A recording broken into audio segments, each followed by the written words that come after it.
नमस्कार. लक्षवेधीमध्ये आपल्या सगळ्यांचं स्वागत. मी प्रसाद काथे. हिजाबच्या संदर्भातलं आंदोलन देशभरात चर्चेत आहे, पण महाराष्ट्रात त्याचे पडसाद अधिक तीव्रपणे उमटताना दिसतात. कर्नाटकात एका शिक्षण संस्थेनं त्यांचा गणवेश काय असावा याच्या संदर्भातली नियमावली प्रसिद्ध केली. ती नियमावली 2021 सालामध्ये प्रसिद्ध झाली, अर्थात गेल्या वर्षी. त्याचा विरोध 31 डिसेंबर 2021 पासून सुरू झाला. हा विरोध न्यायालयात आणि त्याचबरोबर राष्ट्रीय मानवाधिकार आयोगामध्ये पण पोहोचला. प्रकरण न्यायप्रविष्ट असताना हिजाब घालूनच महाविद्यालयात येण्याचा हट्ट धरणाऱ्यांना प्रतिबंधित केलं गेलं. वाद वाढला. त्या वादाचे आसपासच्या परिसरात, म्हणजे वाद जन्माला आलेल्या उडुपी भागाच्या आसपासच्या परिसरात पडसाद उमटायला लागले. विरोधातली आंदोलनं सुरू झाली आणि सगळं प्रकरण अचानक राष्ट्रीय पातळीवर चर्चेला आलं. ताज्या घटनाक्रमामध्ये कर्नाटकच्या मोठ्या न्यायपीठासमोर, खंडपीठासमोर असं स्पष्टपणे सांगण्यात आलं की भविष्यात या प्रकरणाचा निकाल लागेपर्यंत कुठल्याही प्रकारचा धार्मिक गणवेश घालून कोणीही महाविद्यालयात, शिक्षण संस्थांमध्ये जाऊ नये. ही सक्ती आणि या प्रकारचे आदेश हे बुरखा, हिजाब परिधान करून जाणाऱ्यांनाही लागू झाले आणि भगवे पट्टे गळ्यात घालून, निळे पट्टे गळ्यात घालून जाणाऱ्यांनाही लागू झालेले आहेत. हे सगळं एका बाजूला कर्नाटकात घडत असताना या निमित्तानं देश पातळीवर भारताच्या सहिष्णुतेवर प्रश्नचिन्ह उपस्थित राहत असताना, आंतरराष्ट्रीय पातळीवर मुसलमान स्त्रियांचे हक्क आणि भारत सरकारची भूमिका याची चर्चा होत असताना महाराष्ट्रात मात्र वेगळ्याच गोष्टी होऊ घातल्या आहेत. आणि त्या निमित्तानं हिजाब हा घालायला दिलाच पाहिजे, किंबहुना हिजाब हाच न्यायोचित अधिकार आहे, अशा प्रकारचं आंदोलन पेटवलं जातंय की काय, असा प्रश्न उपस्थित व्हावा. हे का प्रश्न उपस्थित होतात? कारण बीडमध्ये हिजाब आधी घाला, अभ्यास नंतर करा, इतकी भूमिका घेण्यात पत हिम्मत करण्यात आली. प्रकरण केवळ बीड पुरतं मर्यादित नाही राहिलं. पुण्यामध्ये सावित्रीबाई फुलेंच्या कर्मभूमीमध्ये, भिडेवाड्यामध्ये हिजाब घालायला द्याच अशा प्रकारचा आग्रह धरणारा आंदोलनाचा प्रयत्न केला गेला. त्याच्या पलीकडे जाऊन मालेगावमध्ये गुरुवारी सरळ फतवा निघाला की शुक्रवारी हिजाब घातल्याशिवाय घराबाहेर मुस्लिम महिलांनी पडायचं नाही. मुळात हिजाबच्या धार्मिक मान्यतेवर प्रश्नचिन्ह आहेत. हिजाबच्या संदर्भात भारतात अनेकदा मतमतांतर आहेत, अनेक न्यायालयाचे निवाडे आहेत. हिजाब हा आरोग्यकारक, अनारोग्यकारक, धार्मिक की सक्ती, अशा विविध पातळ्यांवर त्याची चर्चा सुरू आहे. असं असताना महाराष्ट्रातल्या आत्ताच्या स्थितीत हिजाबच्या सक्तीच्या कडे पाऊल पडेल अशा प्रकारचं वर्तन होताना का दिसावं? त्यानिमित्तानं आजची लक्षवेधीची चर्चा, हिजाबचं भूत महाराष्ट्राच्या मानगुटीवर बसतंय का?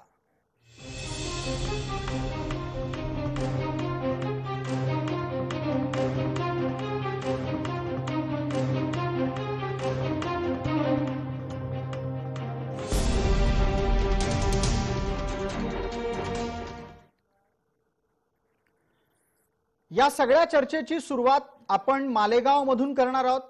आज मालेगावमध्ये हिजाब डे साजरा करण्याच्या संदर्भातलं आवाहन करण्यात आलं होतं. त्या निमित्तानं हिजाब घालूनच घराबाहेर या असा आदेश कालच, अर्थात गुरुवारी देण्यात आला होता.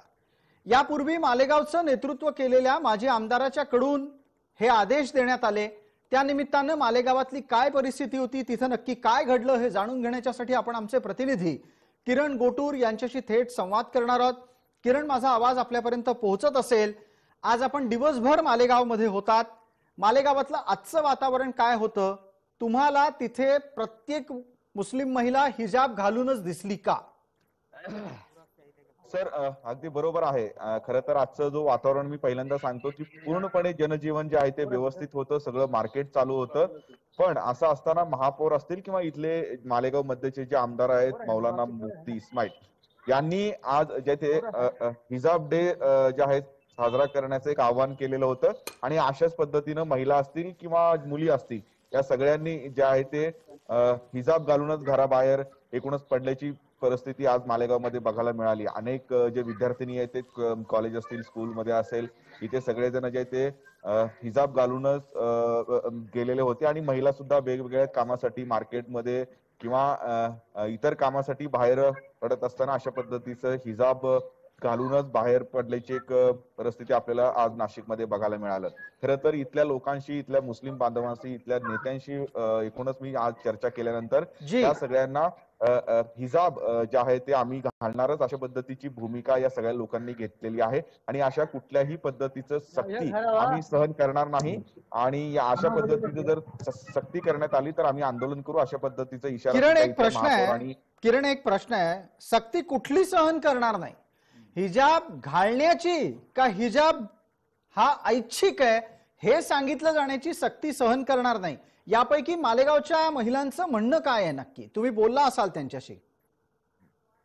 मी आधी विद्यार्थ्यांशी बोललो, इथल्या महिलांशी बोललो, त्यांचे काही इंटरव्ह्यूज मी केले. इथल्या सगळ्यांशी बोलल्यावरती एक जी आहे माहिती मिळाली की इथल्या महिलांना आणि मुलींना ते हिजाब घालायचंच आहे आणि आम्ही त्यामध्ये एकदम कम्फर्टेबल आहे अशा पद्धतीच्या ज्या प्रतिक्रिया आहेत तिथल्या महिला आणि विद्यार्थ्यांनी दिलेली आहे. आणि हिजाब घालू नका अशा पद्धतीनं जर आम्हाला कोणी सांगितलं किंवा अशा पद्धतीचं सक्ती जर आमच्याकडे करण्यात आली तर आम्ही ते सहन करणार नाही. आम्ही अशा पद्धतीचं हिजाब घालूनच स्कूलमध्ये किंवा कॉलेजेसमध्ये येऊ अशी एक भूमिका विद्यार्थिनी आणि इथल्या अगदी महिला जे टीचर आहेत त्यांनी सुद्धा घेतलेली आहे. आणि एकीकडे जर आपण जी किरण, आपण जोडलेले राहा, थोड्या वेळाने आपल्यापर्यंत परत एकदा आम्ही पोहोचूच. आपल्या सोबत इतर मान्यवर जे आता आपल्याला टीव्ही स्क्रीनवर दिसत आहेत त्यांचा मी आपल्याला पटकन परिचय करून देतो. आपल्या सोबत मौलाना मोहम्मद शौकत अली जोडले गेलेले आहेत. आपल्या सोबत मुंबईच्या आपल्या स्टुडिओमध्ये फिरोज मिठीबोरवाला जोडले गेलेले आहेत, मुस्लिम विचारक म्हणून ते आपल्याला परिचित आहेत.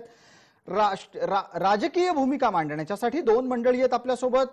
रुपाली ठोंबरे ज्यांनी नुकताच मनसेतून राष्ट्रवादीमध्ये प्रवेश केला आणि काल भिडेवाड्यामध्ये जाऊन आंदोलन केलं.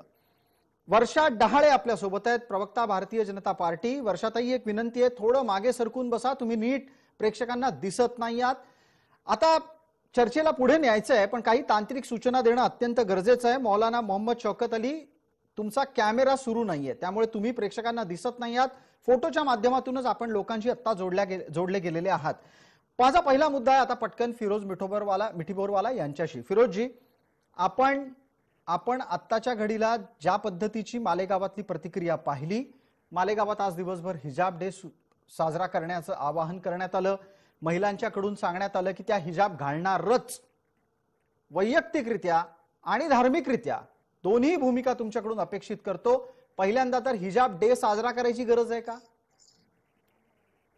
हिजाब डे जितने ऑर्गेनाइज होंगे इतना ही वातावरण इस देश में बिगड़ने वाला है और इसका पूरा परिणाम यूपी और आने वाले 4 स्टेट के चुनाव पे होने वाला है. ये पहला मैसेज है खास करके मुस्लिम समाज को कि हम लोग ये टाइम पे क्या कर रहे हैं, किस किस्म का एक ट्रैप ले किया गया था और उसमें हम लोग वापस चल के किस प्रकार से आगे बढ़ रहे हैं वो हमको सोचना चाहिए. दूसरी बात है कि हिजाब, बुरखा, निकाब या घूंघट पहनने से किसी ने किसी को नकारा नहीं है. सवाल है और बहुत सिंपल सवाल है कि क्या स्कूल और जूनियर कॉलेजेस को नियम बनाने का हक है कि नहीं, जहां वो लोग तय कर सके कि स्कूल का यूनिफॉर्म क्या होगा. बेसिकली इसी पे सुनवाई कर्नाटक में होगी, कर्नाटक हाईकोर्ट, या अगर ये मैटर सुप्रीम कोर्ट में गया, इतनी ही बात होने वाली है. दूसरी बात है कि पूरे के पूरे राजनीतिक सवाल, आर्थिक सवाल आज वापस ढोए गए हैं. विकास का मुद्दा, राजनीति का सवाल, किसानों के मुद्दे, वो सब खत्म हो चुके हैं. और ये जो हिजाब का मुद्दा लेकर मुस्लिम समाज भी बैठा है, उससे आप मोदी, योगी और पूरे हिंदुत्व की ताकतों को कैसे मदद कर रहे हो, आप खुद सोच लीजिए. और मैं कृपया करके बैठता हूं कि अभी कोर्ट में मैटर है, कोर्ट को फैसला करने दीजिए. बिल्कुल. ही फिरोज मिठीबोरवाला जी, आपने बहुत स्पष्टता से अपनी बात रखी. मला एक आणखीन मुद्दा आपल्याकडून जाणून घ्यायचा आहे. हिजाब हा धर्मातच सांगितला गेलेला आहे आणि त्याचा अधिकार कोणी नाकारू शकत नाही हे वारंवार सांगितलं जातं. आता त्याला एक पूरक मुद्दा आपल्या समोर ठेवतो, तुम्ही त्याचंही उत्तर द्या. तुम्ही आधीच असं स्पष्ट केलेलं आहे की शिक्षण संस्थांमध्ये अशा प्रकारचा आग्रह कोणीही बाळगू नये. दुसरा मुद्दा तुमचा असाही आहे की महाराष्ट्रात या प्रकारचा आग्रह वाढवून तुम्ही एका विशिष्ट विचारधारेच्या मतांना अधिक बळकट करताय? मला आपल्याला असं जाणून घ्यायचंय, मुळात हिजाब घातल्याशिवाय घराबाहेर पडू नका इथपर्यंत सांगण्याची मालेगावातल्या मुफ्ती मौलानांना का गरज पडावी? ये बहुत ही खतरनाक फतवा है और इसी को मैं फाशीवाद से जोड़ता हूँ। चाहे वो हिंदू फाशीवाद हो या इस्लामिक फाशीवाद हो, मुल्लाओं का हो या पंडितों का हो, ये जो धार्मिक फाशीवाद थोपा जा रहा है समाज पे, खास करके स्त्रियों पे, ये एक बहुत बड़ा ये ऑपोजिशन का सवाल है और हम जैसे आंदोलनकारी तो उसका विरोध करेंगे। इसके साथ दूसरी बात जो आपने बोली, ये एक बहस का मुद्दा है इस्लाम के अंदर कि क्या हिजाब, बुरखा, निकाब जो है वो फंडामेंटल है, एसेंशियल है टू इस्लाम है, और उसमें दो विवाद है, दो पक्ष है। मैं उस पक्ष में हूं कि ये नॉन एसेंशियल है। हिजाब, बुरखा, निकाब तो एक्चुअली प्री इस्लामिक ड्रेसेस थे।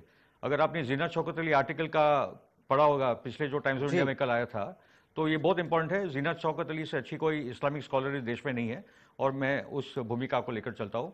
मौलाना वहीदुद्दीन खान ने ये बात 2009 में बोल दी थी कि जो भी स्कूल और कॉलेज के जो नियम होते हैं वो आपको उसको पालने हैं। अगर आपको वो नियम नहीं लागू कर उसको नहीं पालने तो आप अपने आपके चॉइस के स्कूल कॉलेज में जा सकते हैं, या आपको अपने ड्रेस कोड से आप अपनी पढ़ाई कर सकते हैं। बिलकुल। याच निमित्तानं आता चर्चेला पुढे नेऊयात। पटकन एकदा मौलाना मोहम्मद शौकत अली यांना विचारतो। मौलाना जी, माझा आवाज आपल्यापर्यंत येतोय? जी जी, आप लगता है हिंदी में बात करना चाहेंगे? जी जी हिंदी में बात करना चाहता हूँ। अभी आपने फिरोज मिठीबोर वाला जी की बात तो बहुत बेहतर तरीके से सुनी होगी, उम्मीद है आप तक वो पहुंची भी होगी। वो कह रहे हैं कि जिस तरीके से हिजाब को लेकर सख्ती बरती जा रही है वो गलत है, उसे नहीं करना चाहिए, और महाराष्ट्र जैसे प्रदेश के लिए ये एक और नया मसला बन सकता है। जी, आपकी राय? फिरोज जी ने जो कहा है उसमें कोई शंका नहीं है, बात सही है उनकी, जहां तक कहना है मैं उनकी बात से सहमत जताता हूं। और मैं ये बताना चाहता हूं कि जब सरकार के पास कोई ऐसे रास्ते नहीं मिलते हैं कि जिसके वजह से वो अपनी नाकामी और बदनामी को छुपा सके, तो वह हिंदू मुस्लिम का कार्ड खेलना शुरू कर देती है, और खासतौर से 2014 से चल रहा सिलसिला। नहीं, शौकत अली जी एक बात बताइए, आज मालेगांव में ये क्यों कहा गया कि वहां हिजाब पहने बगैर कोई महिला घर से ना निकले, सबको हिजाब पहनना चाहिए, हिजाब पहनकर ये दिखा देना चाहिए कि ये हक की बात है, ये शरीयत में कहा गया, शरीयत में कोई दखलंदाजी नहीं हो सकती, एवढ्या सगळ्या गोष्टी बोलायची काय गरज आहे?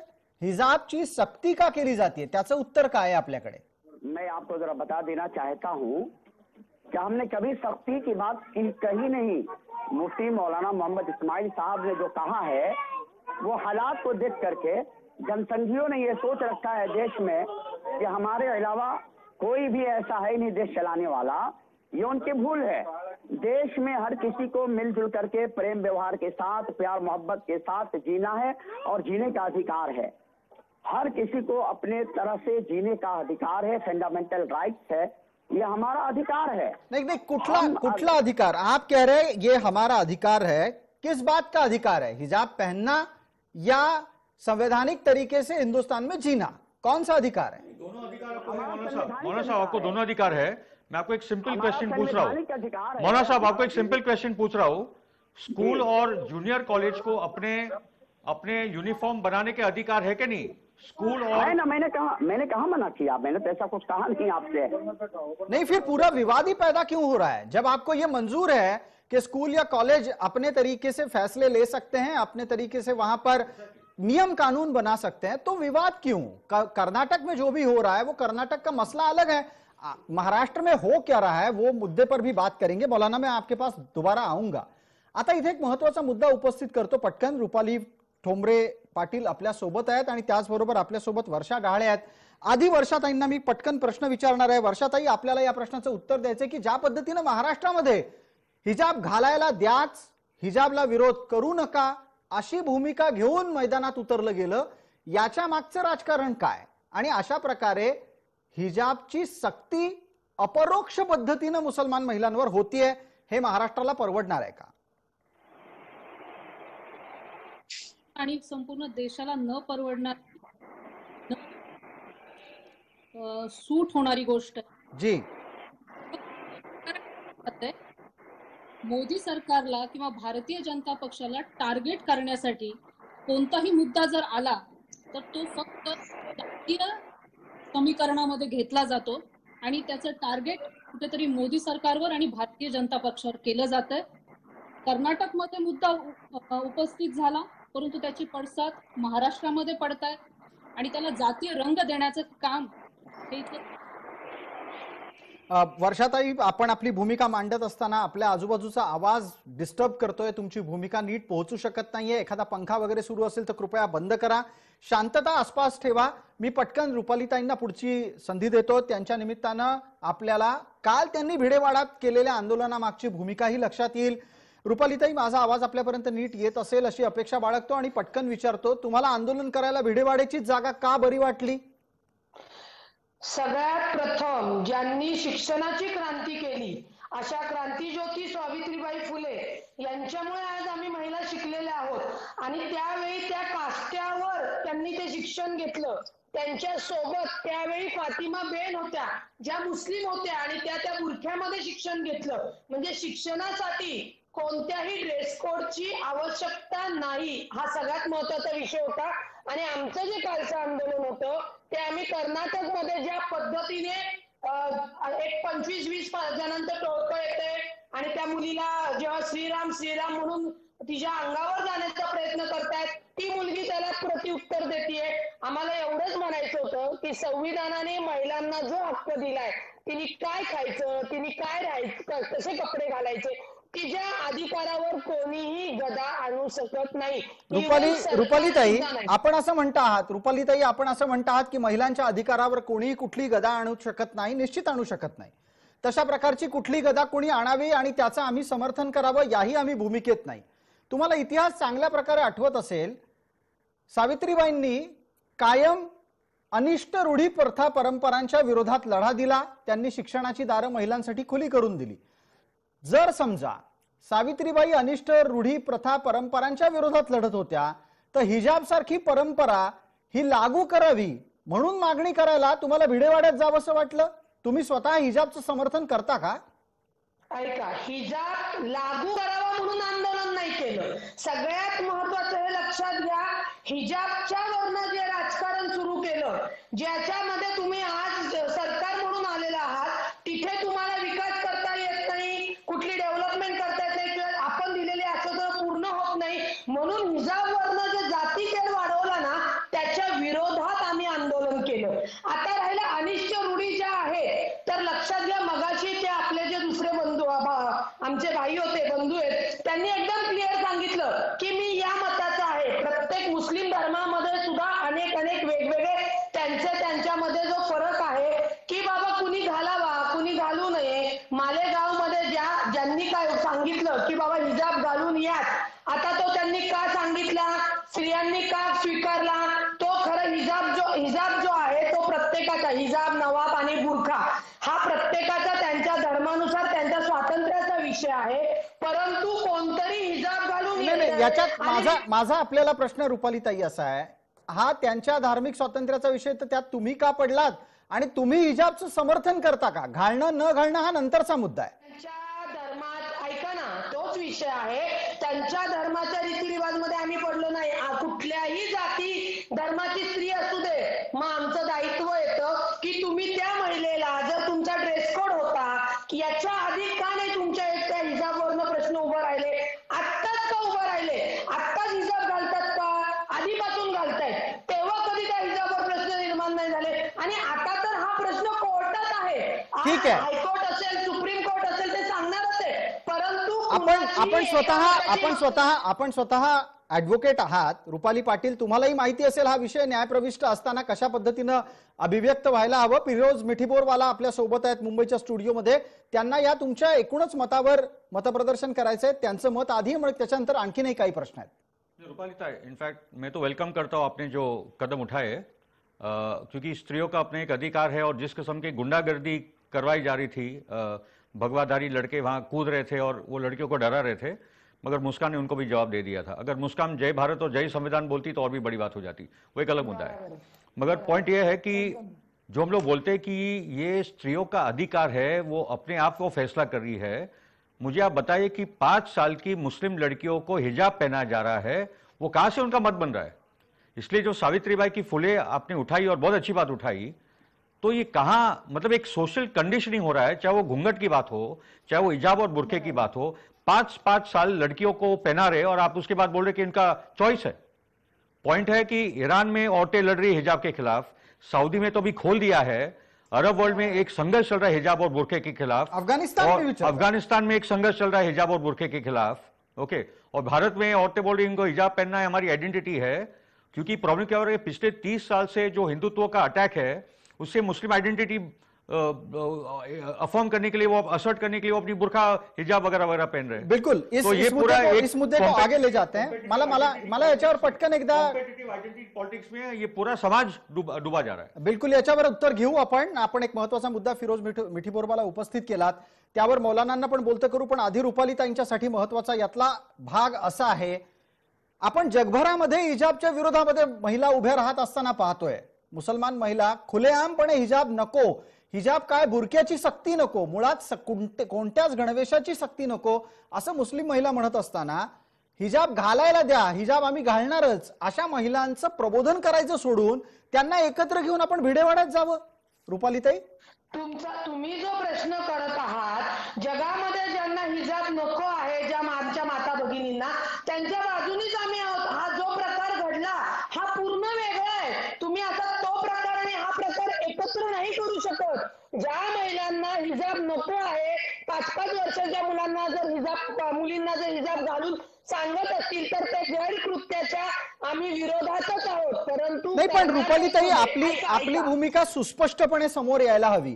तुम्ही हिजाब घालायला लावा असं म्हणणार आहात का हिजाब घालायचा का नाही ते महिलांवर सोडा असं म्हणणार आहात? हिजाब घालायचा का नाही त्या महिलांवर सोडा, हा आमचा विषय आहे। आणि मग जर समजा आम्हाला हिजाब घालायचाच आहे अशी भूमिका मांडणाऱ्या महिला तुमच्या आंदोलनात येत असतील तर भिडेवाडा हे आंदोलन करायचं योग्य स्थळ आहे का? एक लक्षात घ्या, कालचा जो प्रकार त्या कर्नाटकामध्ये घडला, महिलांनी काय घालायचं, काय खायचं, कुठं जायचं हा त्यांचा अधिकार आहे। त्या आंदोलनामध्ये त्याच्यामुळे सर्व जाती धर्माच्या आमच्या माता भगिनी आंदोलनात आल्या होत्या। त्याच्यामध्ये जी काही मीडिया आली होती आणि त्याच्यामध्ये जर कुठली महिला म्हणली असेल की नाही मला हिजाब घालायचा आहे, तर तो तिचा वैयक्तिक अधिकार आहे की तिच्यावर आम्ही सक्ती किंवा कुणीही सक्ती केलेल्याचा विषय नव्हता। आमचा विषय एवढाच होता की सर्व जाती धर्माच्या महिला एकत्रितपणे शिक्षण घेत असताना अशा पद्धतीचं कृत्य करणं, महिलेच्या स्वातंत्र्यावर घाला घालणं अत्यंत चुकीचं आहे। हिजाब घालावा का नाही घालावा हा त्या स्त्रीचा स्वातंत्र्याचा अधिकार आहे, त्याला आम्ही घाली म्हणू शकत नाही। याच्यावर एक आणखीन एक मुद्दा उपस्थित होतो, पण तत्पूर्वी एकदा पटकन भारतीय जनता पार्टीची प्रतिक्रिया घेऊ आणि मी त्या निमित्ताने इतरही मान्यवरांना टप्प्याटप्प्याने बोलतं करेन। आपल्या सोबत भारतीय जनता पार्टीच्याकडून वर्षा डहाळे आहेत। वर्षाताई, आता सुस्पष्टपणे तुमचा आवाज आमच्यापर्यंत येईल अशी अपेक्षा करतो। मला पटकन सांगा, हिजाब घालायचा का नाही याचा अधिकार महिलांना द्यावा असं राष्ट्रवादीला वाटतं? तुमच्या लेखी हिजाब कुठे घालायचा आणि कुठे नाही घालायचा हे ठरवण्याचे अधिकार संबंधित संस्थांना असावेत का आणि त्याचं पालन व्हावं की नाही? आवाज येतोय आता? बिलकुल येतोय जी। रुपालीताईंनी आता त्यांचं मत मांडलं। मला असं सांगायला, म्हणजे त्या स्वतःही ऍडव्होकेट आहेत, एक सांगा असं वाटतं की भारत देश हा डॉक्टर बाबासाहेब आंबेडकरांच्या संविधानावर चालतो। संविधानामध्ये ज्या वेळेस आपण शाळा कॉलेजमध्ये ज्यावेळेस जाती आणि पंथाची मुलं तिथे एकत्र येतात, तिथे सर्व धर्म समभाव जपला जावा म्हणून गेली 70 वर्ष हा भाव जपून गणवेश हा एक शाळेला दिलेला आहे। त्यांनी मुद्दा पूर्णपणे भरकटवलेला आहे। इथं मुद्दा आहे की शाळेमध्ये गणवेश फॉलो करायला पाहिजे आणि तो आपल्याला संविधानाने ज्या गोष्टी सांगितल्या की सर्व धर्म जपला पाहिजे आणि तिथे कुठलाही भेदभाव आम्हाला लहानपणापासूनच जाणवला नाही पाहिजे, हे आपल्या संविधानाने दिलेलं आपल्याला होय। तुम्ही ज्यावेळेस शाळा कॉलेजमध्ये जाताय, आज 70 मध्ये तुम्हाला हा मुद्दा कधी सुचला नाही, तुम्हाला हा मुद्दा उफाळून आलाय। मुद्दा हा फक्त राजकीय मुद्दा करायचा। सरकार, भारतीय जनता पक्ष, हिंदुत्ववाद हे फक्त 3 शब्द यांना माहिती आहेत, कुठलाही मुद्दा निघाला की त्या मुद्द्याला भरकटवायचं, त्याचं राजकारण करायचं. परंतु रुपालीताई आपल्या राजकीय पक्षाचं प्रतिनिधित्व करताय. आज एक मुद्दा पुढच्या 10 पिढ्या खराब करतात, याचा आपण बारकाईने विचार करणं गरजेचं आहे. ठीक आहे. वर्षाताई आपल्या मुद्द्यावर उत्तर येत आहे. रुपालीताई आपल्या या आक्षेपांना उत्तर देतीलच. रुपालीताई, शाळेची शिस्त पाळायची की नाही पाळायची? एक लक्षात घ्या, मुद्दा कोण भरकवतोय तर भाजप भरकवतोय. आज 70 वर्षाचं संविधान तुम्ही सांगताय, संविधान मानता तुम्ही? तर मला दाखवा आतापर्यंतच्या घडलेल्या घटनांमध्ये. आज आम्ही संविधान मानतो आणि आज कायद्याचा अभ्यास करून वकील झालेलो आहोत. त्याच्यामुळे भाजपच्या ताईंनी पहिल्यांदा हे लक्षात घ्यावं. राहिला विषय शाळेचा ड्रेस कोडचा, तर तो मुद्दा आता कोर्टामध्ये पेंडिंग आहे, त्याच्यावर निकाल आहे. हायकोर्ट देईल, हायकोर्ट नंतर सुप्रीम कोर्ट देईल. पूर्ण कॉन्स्टिट्यूशन जे आहे त्याच्यावर त्याचा अभ्यास करून कोर्ट त्याच्यानुसार त्याचा निकाल देईल. त्याच्यामुळे मी त्याच्यात बोलणं म्हणजे चुकीचं. ठीक आहे. आपल्याला चर्चेमध्ये राज्यघटनेचा उल्लेख अपेक्षित होता, तो झालाच.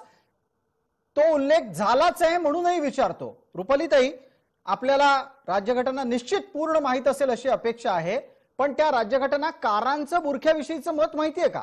बाबासाहेब आंबेडकरांनी बुरख्याविषयी काय म्हटलंय तुम्हाला माहिती, आणि बाबासाहेब बुरख्याचे समर्थक होते असं तुम्हाला वाटतं?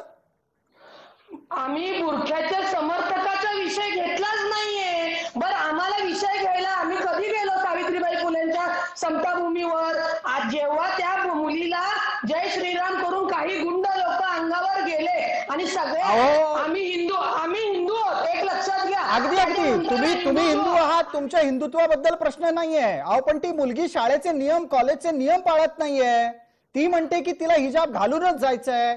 शाळा महाविद्यालयांनी केलेल्या गणवेशाचे नियम आहेत की नाही काही? पण मग ते शाळा नियमाचे जे गणवेशाचे नियम आहेत, शाळा त्या मुलीला सांगेल ना. मग शाळेनेच तर सांगितलं. एक मिनिट, आपल्याला फिरोज मिठीबोर वाला काही प्रश्न विचारतायत. रुपालीताई ऐका जरा. रुपालीताई, मैं आपके सपोर्ट में बोल रहा हूँ जी. पूरा आप क्रम देख लीजिए. एक्चुअली अगर ये स्कूल को सीरियसली ये काम करना होता तो स्कूल का नियम, और मैंने कुछ पेरेंट्स से बात की है, कुछ माता पिताओं से, उन्होंने कहा कि 1 साल पहले एक्चुअली स्कूल को सर्कुलर भेजना चाहिए, क्योंकि ये चेंज ऑफ यूनिफॉर्म का सवाल है. उन्होंने वो किया नहीं. आप स्टूडेंट्स को बुलाइए, पेरेंट्स को बुलाइए, काउंसलिंग के बुलाइए. ये एक स्कूल का विषय था जो इजीली स्कूल के भीतर ही इसको सॉर्ट आउट करना चाहिए था, मगर ये बन गया नेशनल इशू. क्योंकि एक साइड पे बीजेपी है तो दूसरे side pay popular front of India है, एक साइड पे हिंदुत्व की ताकत है तो एक साइड पे इस्लामिक ताकत है, और दोनों के वोट बैंक बनते जा रहे हैं. और हम जैसे सेकुलर, जो मिडिल सेंट्रिस्ट सेकुलर फोर्सेस है, ये दोनों के इसमें हम लोग फंसे जा रहे हैं. Let me complete. और वो गुंडे थे, वो लड़के, वो भगवाधारी लड़के 100 की झुंड में आए थे. एक लड़की के पीछे उनको शर्म आनी चाहिए. और वो मुस्कान को मैं वापस सैल्यूट देता हूं. उसने अल्लाह अकबर का नारा दिया होगा, वो अलग बात है, क्योंकि उसके लिए वो डिफेंस का मामला था. उसको जो बात समझ में आई थी उसने बोल दिया था. आप जय श्री राम का नारा देकर लोगों को डरा नहीं सकते. जैसे आईसिस के लोग अल्लाह अकबर देख के बम ब्लास्ट करते हैं, ये लड़के जय श्री राम करके ये लड़कियों को डरा रहे थे, और वो एक लड़की ये 100 लड़के के सामने भारी पड़ गई. ठीक है, और पूरा लड़का इनको सलाम कर रहा है. और ये लड़कों का काम नहीं था, ये स्कूल का मैनेजमेंट का काम था, और ये स्कूल का मैनेजमेंट इस पे फेल हुआ है. अभी है कि कर्नाटक का हाईकोर्ट इसमें सॉर्ट आउट कर ले और एक बार से ये मैटर को खत्म करो. और मैं उस पक्ष में हूं कि स्कूल और जूनियर कॉलेज को अपने यूनिफॉर्म के नियम बनाने के पूरे अधिकार आहे, वो युनिफॉर्म तय करेल. ठीक आहे फिरोजी, याच्यातली काही तथ्य आहेत माझ्याकडे जी आम्ही तपासून काढलेली आहेत, त्याचं उत्तर मी आपल्याला देतो. पण थोड्या वेळात या विषयाला आपल्याला एक छोटी विश्रांती घेणं गरजेचं आहे. पटकन भारतीय जनता पार्टीचं जे मत येते ते आधी ऐकून घेऊयात. वर्षाताई, आपलं उत्तर द्यायचंय, आपल्यासाठी एक 40 सेकंदांचा वेळ आहे. आतापर्यंतचा इतिहास जर बघितला असेल तर सुरुवात ही कोणाकडनं झाली हे बघण्याची आता तरी गरज आहे. सुरुवात त्या मुस्लिम मुलींकडनं झाली, जे आपण व्हिडिओ अनेक दिवसांपासून बघत होतो. गेटवर त्यांना शाळेच्या कमिटीकडनं अडवलं जायचं, तरी त्यांना तो विरोध करत होत्या. शाळेने विरोध केल्यानंतर देखील त्यांनी शाळेच्या प्रांगणामध्ये हिजाब घालून, बुरखा घालून प्रवेश केला. त्यावेळेस हिंदू मुलांनी गमछा घालून त्याचा विरोध दर्शविलेला आहे. सुरुवातीला हिंदुत्ववादी जी मुलं तिथं आहेत, विद्यार्थी तिथे, त्यांनी सुरुवातीला कोणतीही ऍक्शन घेतलेली नाही. ह्या गोष्टी जनतेमध्ये विरोधाभास किंवा चुकीच्या गोष्टी पसरवून जनतेला भ्रमित करू नये अशी मला विनंती. आपण आपल्या पद्धतीने या संदर्भातली जी तथ्य मांडण्याचा प्रयत्न केला, त्याच्यातले काही आकडेवारीच्या नुसार तपशील देणं गरजेचं आहे. दोन्ही बाजू समाजापर्यंत गेल्या पाहिजेत आणि समाजानं विवेकानं त्याच्या संदर्भातले निर्णय घेतले पाहिजेत, हे आमचं काम आहे, चर्चेला वेळेची मर्यादा असताना सुद्धा एक पटकन छोटीशी संधी घेतो. 31 डिसेंबर 2021ला PU कॉलेज उडपी मुलींचे महाविद्यालय इथे पहिल्यांदा गणवेश नियमावलीचा विरोध सुरू झाला. गणवेश नियमावली गेल्या वर्षी 2021 मध्ये लागू करण्यात आली. ती लागू झाल्याच्या नंतर हा विरोध कालांतराने सुरू झाला. 1983 साली झालेल्या शिक्षण संस्था आचारसंहिता अधिनियम या कर्नाटकातल्या कायद्याचा आधार घेत PU कॉलेज उडपी मुलींचे महाविद्यालय इथे गणवेशाच्या संदर्भातले नियम बनवण्यात आले होते. 31 डिसेंबर 2021ला याच्या संदर्भातला पहिल्यांदा विरोध नोंदवला गेल्याच्या नंतर विकास परिषदेनं, कॉलेजच्या विकास परिषदेनं पालक सभा बोलवली. पालक सभेमध्ये शिक्षक पालक यांची आपापसात चर्चा झाली. व्यवस्थापनाचे प्रतिनिधी उपस्थित होते. बहुमताने हे ठरलं की गणवेशाचं पालन झालं पाहिजे. गणवेशाचं पालन करण्याच्या संदर्भात विकास परिषदेचे प्रमुख आणि भारतीय जनता पार्टीचे आमदार रघुपती भट यांनी आंदोलनकारी मुलींना कळवलं. दरम्यानच्या काळात मुलींनी कर्नाटकच्या उच्च न्यायालयामध्ये NHRC अर्थात राष्ट्रीय मानवाधिकार आयोगामध्ये न्याय मागण्यासाठी याचिका केलेल्या होत्या. रघुपती भट यांनी गणवेशाचं पालन करा हे सांगितल्यानंतर सुद्धा आम्ही गणवेशाच्या पालनाचा नियम पाळण्याऐवजी हिजाब घालूनच वर्गात येऊ असा आग्रह केला. कॉलेजला येणं बंद करून टाकलं. त्याच्यानंतर हा विषय आणखीन पुढे गेला. कॉलेजमध्ये मुलींचं न येणं असताना सुद्धा अचानक एक दिवस ठरवून एक मुलगी हिजाब घालून सबमिशनच्या नावाखाली महाविद्यालयात पोहोचली. तिला विरोध झाला. त्यानंतर पुन्हा दुसऱ्या दिवशी काही मुली पोहोचल्या, त्यांनाही विरोध झाला. आणि हा विरोध जेव्हा उडपीत झाला त्याची प्रतिक्रिया कुंदवाडमध्ये आली. जी दृश्य आपण पाहतोय ती कुंदवाडची आहेत, ती उडपीची नाही आहेत. कुंदवाडमधल्या या संपूर्ण प्रकरणाला राष्ट्रीय पातळीवर स्थान देण्यात आलं. तिथे विरोधाचं एक महत्त्वाचं कारण असं होतं की उडपीचे नियम कुंदवाडमधल्याही महाविद्यालयात लागू झाले आणि त्यामुळे शाळेमध्ये महाविद्यालयात आंदोलन झालं. आंदोलनामुळे वर्ग बंद पडले. शिक्षण अशा प्रकारच्या आंदोलनांमुळे बंद पडतंय हे पाहिल्यानंतर त्याचा विरोध करायला मुलं भगवे गमछे घालून उतरली. हा सगळा घटनाक्रम आहे. फिरोज मिठीबोरवाला यांनी काही आक्षेप नोंदवले. त्याच्या उत्तरादाखल हे तथ्य समोर आणावं लागलं. याच्यासाठीच हे तथ्य समोर आणत आहोत कारण पालक सभा बोलवून गणवेशाचं पालन करायचं का नहीं हे शांतपणे समजावलं गेलं. ये बिल्कुल ये आप जिस तरीके से पूछ रहे 31 दिसंबर से शुरू हुई कहानी है और 8 फरवरी तक की ये कहानी है. आतापर्यंतचा हा तपशील आपल्या समोर आहे. चर्चेला वेळेची एक छोटीशी मर्यादा आहे. पटकन आपण एक लक्षवेधी छोटा ब्रेक घेतोय, परत येतोय. विषयाला आपल्याला सोडून इकडे तिकडे जायचं नाहीये. महाराष्ट्राच्या मानगुटीवर हिजाबचं भूत बसतंय का हा आपला विषय आहे.